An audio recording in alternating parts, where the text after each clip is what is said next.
আসসালামু আলাইকুম প্রিয় দর্শক, আশা করি সকলেই ভালো আছেন। আজকে যে রান্নাটি হবে এটি আমার ফেভারিট এবং আমি আশা করি আপনাদেরও ফেভারিট হবে, কেননা রান্নাটি অনেক সুন্দর একটি রান্না।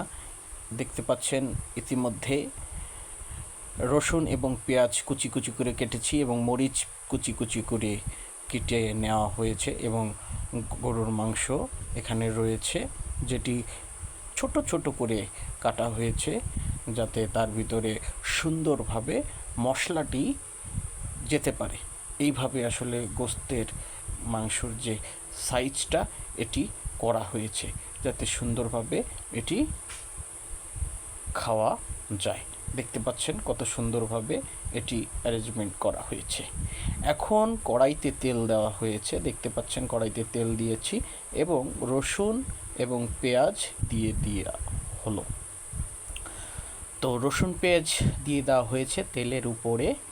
তো তেল গরম হবে এবং পেঁয়াজ এবং রসুন দুটি নাড়াচাড়া হবে এবং নাড়াচাড়া হচ্ছে, দেখতে পাচ্ছেন।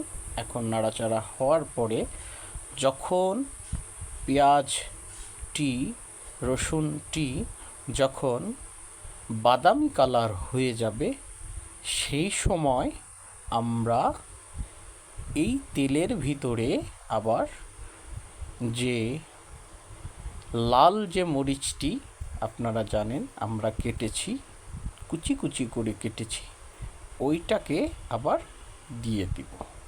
দিয়ে দাও, এই যে দেখতে পাচ্ছেন দিয়ে দিলাম, লাল মরিচটি দিয়ে দিয়েছি, কুচি কুচি করে দিয়েছি। এখন এটি আবার যখন কালারফুল হবে তারপরে বাকি যে আমাদের মশলাগুলি আছে সেগুলো আমরা প্রয়োগ করব এর উপরে, যাতে সুন্দর একটি রান্না হয়, যাতে আমরা খেতে পারি।